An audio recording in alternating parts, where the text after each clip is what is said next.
These are the books I want to read to shape my 2026. Hello everyone, welcome to another video.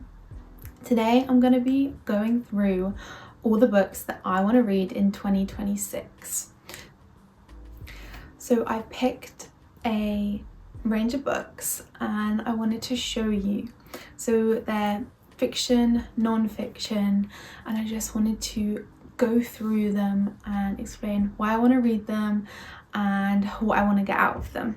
So I've kind of divided the books into like 3 different sections. So the first section is all about books about people. So I love reading about different people, get into their minds, really understand like human nature, human empathy, feelings, and I think that is really important to read.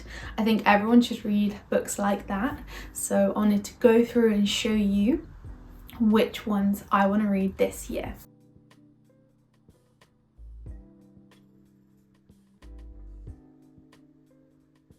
The first book in this list is East of Eden by John Steinbeck. I know this is very, very popular, and I have been reading this book for about 2 years now. I started it in 2023 and it's now 2026, January 2026, and I've still not finished it. But I am loving this book. This book is so good. I'm literally loving it. I just haven't found the time to actually finish it. This book is quite long. It's probably why I haven't finished it, but if you can see in my bookmark, I'm literally 60% of the way through and I haven't finished it.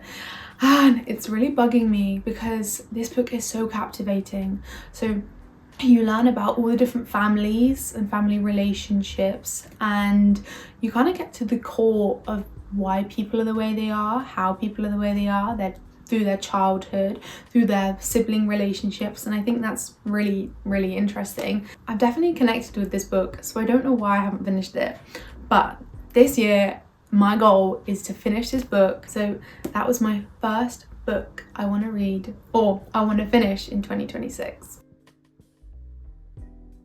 So the next book I have in this section is To Kill a Mockingbird by Harper. This book has always interested me. I've never studied it in school, but I know it's on a lot of UK school curriculums, so I think it's really, really important to read. But my mum has read this book and she really, really enjoyed it. I know a little bit about it, and I think what really drew me into it was looking at racism and hard topics through the innocence of a child's eyes, because I think as we grow up, as we learn, you kind of lose your like naivety a bit, and you lose a bit of that kind of idealism. And I think it would be really interesting to read a book where it deals with such tough topics like racism, like segregation, and I think looking and having the perspective of a child in this situation, I think is really, really important. I think it's going to be a really interesting read. On to the next book. The next book I've chosen is Shuggie Bain by Douglas Stuart.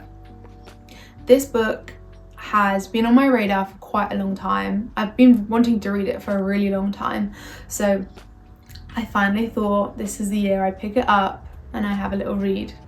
So once again, this is a perspective that I don't really know a lot about. It's centered on a young boy growing up in Scotland and his relationship with his mother and his relationship with his sexuality. I think this is going to be quite an emotional read, but like I said in the beginning, I love reading about people's lives and how people experience the world, which is completely different to mine. So I'm very excited to see what this holds and see what I can learn from it. This is the next book I've chosen. It's Kairos by Jenny Erpenbeck. Too excited to wait, so I've already started reading this book and I'm literally obsessed with it. So far, I am loving this book. It's very gripping, very mysterious. You don't know a lot about the characters, you don't understand why they're so drawn to each other. I think that's an aspect which has drawn me in so far. So I'm only about 30 pages through, but I am loving it. The style of writing is one that I'm not very used to. She doesn't use quotation marks, and the speech is all in one paragraph. So there's no pauses, no breaks. So it's a bit tricky to navigate who's speaking and who's not, but it's really, really, really good so far. So I wanted to read this book because it's set in Germany in 1986, which is the time when the Berlin Wall was still up. Germany was divided east and west. So I've learned about this time in my history A-level, but when you're learning history, you don't learn about individual perspectives as much. You learn about the whole, or you learn about certain groups. You don't learn about individual relationships. So I think that's what really drew me to this book, is because you get to see two different perspectives, one from a teenage girl and one from a 50-year-old man. And I think having that kind of introspective lens on how these people are dealing with the political climate in Germany, well, I'm hoping it's going to be a good read. It's been a good read so far, so I'm looking forward to see what I'm going to get more out of this. The final book in this section is The Safekeep. Now, my dad's read this book and he has been recommending it to everyone, so I thought it's finally time that I read it. And it's quite mysterious to me. Like, he didn't really say what it's about. Obviously, I know the premise, I know kind of the idea of the book, but he did say there was a big twist towards the end of the book, and that hooked me. So I thought I have to read this, but I'm really looking forward to the twist. But I just noticed on the back there is a quote from Alice Wynne, and if you know me, you know I love In Memoriam by Alice Wynne. It's one of my favourite books of all time. If I could reread it 2026, I would, but it is so good, and I highly, highly recommend everyone to read that book as well. So if her name's on it, I'm definitely going to love this book. So that was The Safekeep. The next set of books I have chosen are all about the world we live in, society, modern life, because that really captivates me, and I've learned a lot about that through my degree, and I'm going to continue to learn. Even if it's not in your school curriculum, I think it's really important to keep learning about the world around us and have that passion to want to know more and what really goes on in the world, and the next set of books I think will reflect that. So the first book I've chosen for this section is Brave New World. Now this is a novel that I fear is becoming more relevant as time goes on. I'm very drawn to dystopian books, books that are kind of deemed to be unrealistic or deemed to be not real. And then 20 years later, 30 years later, the book kind of becomes real. So I've read The Handmaid's Tale and The Prophet Song by Paul Lynch, and those two books really, it was quite scary because you could see the parallels between what's happening in today's world and today's society and what their prediction or what their ideas were about what was going to happen. And lo and behold, we're seeing the same patterns happen today. I think that's what has captivated me in a lot of my reading, is seeing what truths still hold up or what truths are permanent in today's society and today's world that were maybe seen as totally crazy when the books were written. So that's why I've chosen this book. I also saw one of my favourite content creators. She's called Louisa. I can put her at there. She was comparing which book is more relevant today between 1984 by George Orwell or Brave New World, and she suggested that maybe elements of Brave New World have kind of stood the test of time and been a real predictor of what is happening in today's world, and I thought that was really interesting. So that really inspired me to pick up this book and to see how I can relate it to today's world. So that was my first book in this section. So my next book I don't have a physical copy of, but it is on my Kindle. So I love reading books on my Kindle. I literally take it everywhere with me. If you do not see me without my Kindle, something's wrong, because I'm obsessed with it.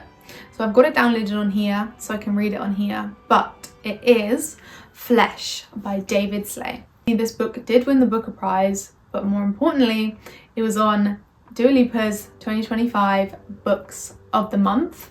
She does a series of books every single month, sits down with the author, discusses the book.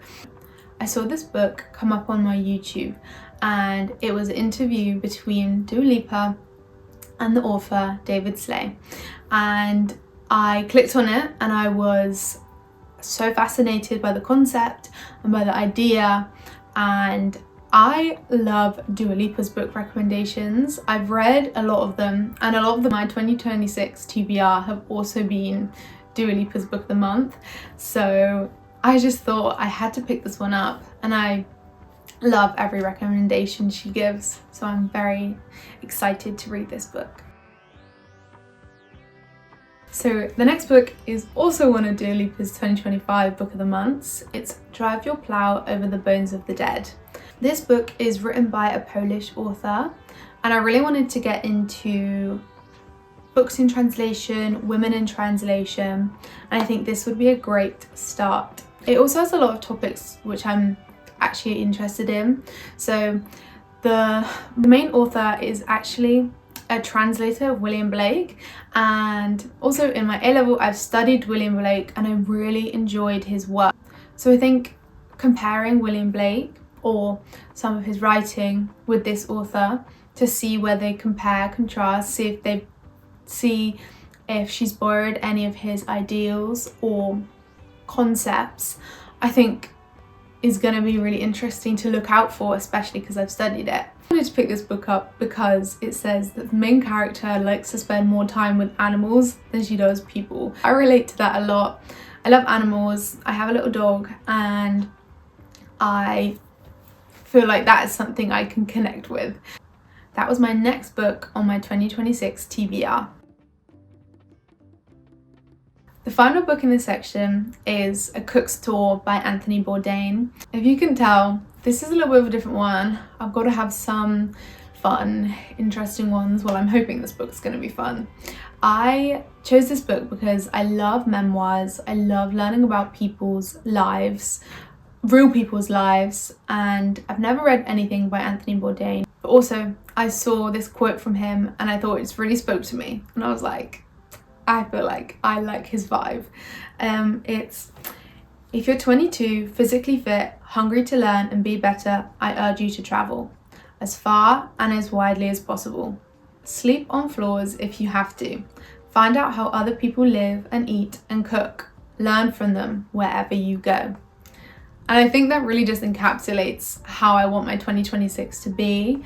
I want to learn from as many people. I want to travel. I want to see the world. I want to eat good food. And I think this book is going to be a great book to learn lessons from, to see how he did it, to see where he got a lot of inspiration from. So yeah, I'm very excited to read this book. That's my last book in this section. On to the next and final one. So this final section is all about nature, slowing down and learning from the earth. So the first book in this section is called Braiding Sweetgrass. I already started this book and I am loving it so far. So the book is from an Indigenous woman's perspective on nature and her relationship and kind of how we should mend our relationship with nature. I've never really learned about Indigenous culture or nature in this way before, and it is captivating. The way she explains the different stories, her personal connection with each thing is so moving. She pays attention to every little thing in nature and how every little thing has a connection to us and how we should treat the things in nature. And I think that's something I've always really aligned with, and I've grown up in the countryside, so I've always been surrounded by nature, always been surrounded by green landscape. So reading about it in a different way and learning about it from a different perspective has really opened my eyes into how we should treat nature and how important it is to view nature and view Mother Nature in this way. And I think you can read it at a pace where you get to choose which story and which chapter you want to read, and I think that's going to be really exciting to read it throughout the year, learn different things and take things as they come. So that was my first book. The next book that I've chosen to read in 2026 is The Old Ways by Robert Macfarlane. Now, I have seen this book on my bookshelf, on my family's bookshelf, for a couple of years now, and it's always intrigued me. And I picked it up, I read the blurb, and I was like, I need to read this. I think this book is going to have a lot of interesting commentary on British nature, which is something I'm surrounded about. And I think it's really important to love where you live and really appreciate the things that you have on your back doorstep or a couple miles down the road. Hopefully this book is going to have that, and it's going to teach me to appreciate every little thing that we have in our country. So the next book that I've chosen is Travels with Charley by John Steinbeck. So if you couldn't tell, I love John Steinbeck. He's one of my favourite authors. I love his writing style. I love the deeper messages that are conveyed within his writing, which are so simple and can be so simple, like Of Mice and Men. But this book is a non-fiction book all about his journey across America with his dog. And my sister's read this book and she has absolutely loved it. And she said the most interesting thing that she found was his commentaries on how America functions and how they treat people and the American culture at that time. I think also because I've been to a lot of places in America and a lot of the places that he's going to, I am looking forward to see how he writes about that as an American, as a observer, and maybe have a perspective that I wouldn't necessarily understand. I think that's one of the key things that really has drawn me to this book, because a lot of the time you see American authors and they sometimes highlight the positives and not so much the negatives, and I think Steinbeck is quite raw and quite honest. That was my next book. And we've come to the final book, which is The Way Home by Boyle. Now this book is all about anti-technology and living a life free of any technology. No running water, no electricity, no phones, nothing. So he's completely shut off from the world. I think that's really fascinating to me, because in one of my lectures recently we were learning all about the Unabomber and anti-technology extremist groups. So last year I did make the conscious decision to cut down my phone use, try and cut down my screen time in general. So I thought this book could give me a new perspective on how to live life without technology and how to really learn how to experience the world again through basic necessities and living with nothing but what you can make, what you can grow, what you can do with what you have. And I think that's a really important lesson, and I think that's something everyone should be focusing on now in our consumer society, where we are so pushed to be on our phones, be scrolling on TikTok, be constantly entertained. That doesn't really align with where I want to be. I thought this book would be perfect to kind of learn more about that lifestyle, learn how he does it, maybe get some tips, get some ideas on how I can bring that into my own life. I probably won't go as extreme as him, where he's completely cut off, but I think his view and his mindset about it is very interesting to me. So yeah, so his views and his mindset really drew me to this book, because I think he's not an extremist, he's not pushing on anyone, he's just explaining the choices that he made, and I think that's a really positive way to maybe get more people interested in it or spread the word a bit more. So I'm really looking forward to learning more about how to live an anti-technology life and how to live life in its truest form and reconnect with who you are, reconnect with nature and everything like that. So that was it. Those are the books I want to read in 2026 for more intentional reading, slowing down, just taking your time, reconnecting with nature. And I'm hoping to learn a lot from these books, and I'm hoping they'll give me a new perspective on how to live life, and I'm hoping some of these recommendations or ideas can connect with you guys, and I'm hoping you might pick up one or two of these books as well. Thank you so much for watching my 2026 reading list. I really hope this has inspired you to pick up a book that might be outside your comfort zone, to learn about a new topic that you might not have thought about. Yeah, so thank you so much for watching. Make sure to comment down below any ideas or suggestions that you might have for my next video. Thank you.